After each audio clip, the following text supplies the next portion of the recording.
No primeiro momento, é importante lembrar que a colonização não acabou.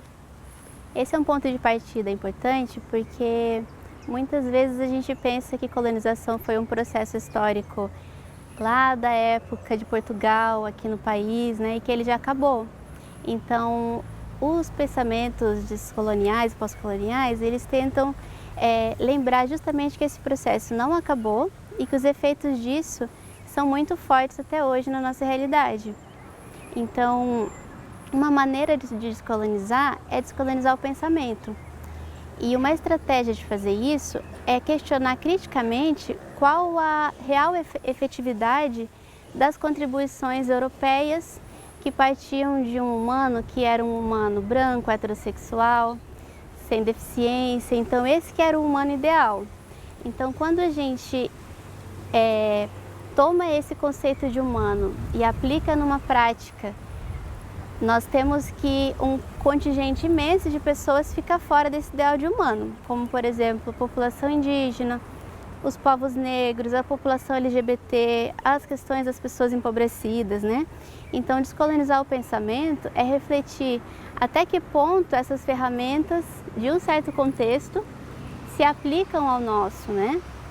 E a psicologia, nesse sentido, ela ainda hoje, embora já tenhamos várias iniciativas críticas em relação a isso, ela ainda é muito focada nesse ideal de humano que não é o humano que nós temos aqui nas suas multiplicidades da colônia, né? Então, adaptar esse ideal de humano de maneira acrítica acaba por tornar pessoas doentes, aberração, é um corpo que é embrutecido, é um corpo que é tido como raivoso, né? Então, se estabelece uma série de polarizações que estabelecem a nossa humanidade daqui como menos digna, menos saudável, né? A própria noção de família, por exemplo, né? Se a gente pensar num padrão europeu, muitas configurações indígenas vão ser tidas como patologia, como desorganização, como desestruturação, né? Então, esses movimentos, eles vão no sentido de tensionar essas questões e refletir de maneira mais crítica sobre o alcance e o limite dessas contribuições europeias para o nosso contexto. Nós ainda temos um cenário que é bastante conservador em alguns setores da psicologia, né? Como, por exemplo, nos últimos tempos nós tivemos essa polêmica da cura gay que vem e vai, né? E muitas vezes as pessoas pensam, o que isso tem a ver com descolonizar a psicologia, né? Só se cura aquilo que é doente. Então, se a gente pensa que um ideal de saúde e de normalidade está sendo veiculado na psicologia, isso necessariamente vai produzir uma prática que se espelha nesse ideal de quem é saudável e quem não é, né? Então, descolonizar a psicologia é pensar também nas questões LGBT de uma maneira que não seja essa centrada nesse sujeito branco, heterossexual, né? E que não contempla a nossa experiência. E um ponto importante da descolonização é pensar o nome, né? O nome que a gente dá às experiências, e a psicologia tem um grande poder nesse sentido, né? A nossa palavra importa na hora de nomear as configurações familiares e a sexualidade do outro. E muitas vezes essa nomeação impede que esses sujeitos consigam nomear suas dores.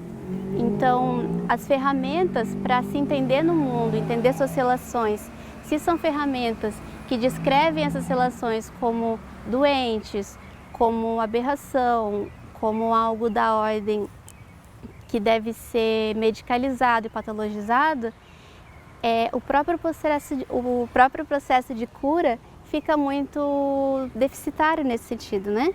Então, a psicologia ela pode contribuir, inclusive nesse sentido de criar um território profícuo para que as pessoas tenham ferramentas de se nomear de maneira saudável no mundo.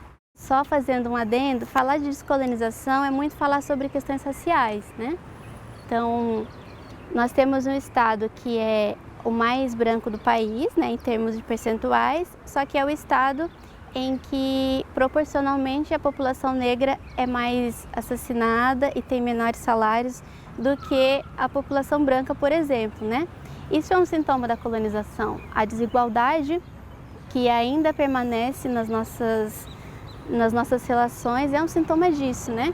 Então, aqui no estado, especificamente falando de Florianópolis, nós tivemos uma iniciativa muito importante que foi bancada pelo movimento estudantil negro indígena da UFSC, de criar uma disciplina que pense a psicologia e as relações étnico-raciais. Essa é uma iniciativa importante porque ela dá nome, novamente, e dá lugar para esse debate, né? Que em muitos cursos, não só aqui na UFSC, não tinham esse espaço, né?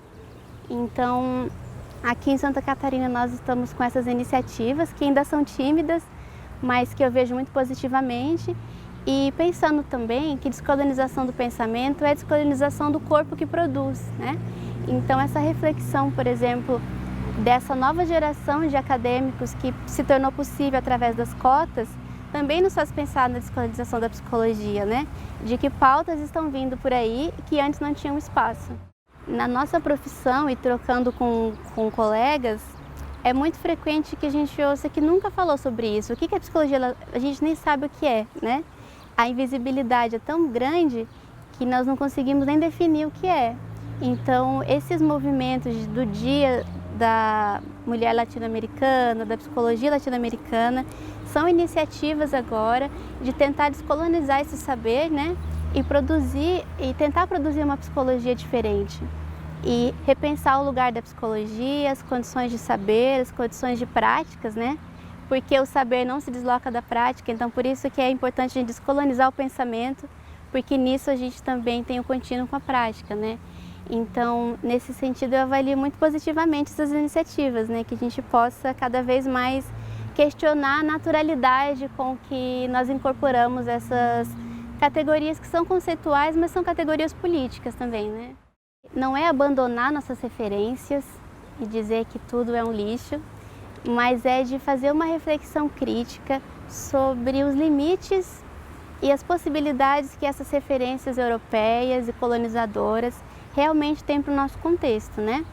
Pensar criticamente, isso é pensar a psicologia no papel dela de quem nomeia.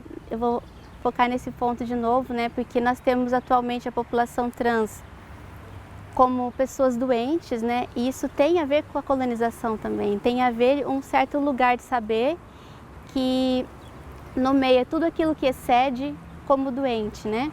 Então a psicologia precisa se descolonizar e refletir até que ponto nós estamos criando possibilidades de reduzir o sofrimento psicossocial dessas populações ou nós estamos tirando o espaço para que elas se nomeiem, né?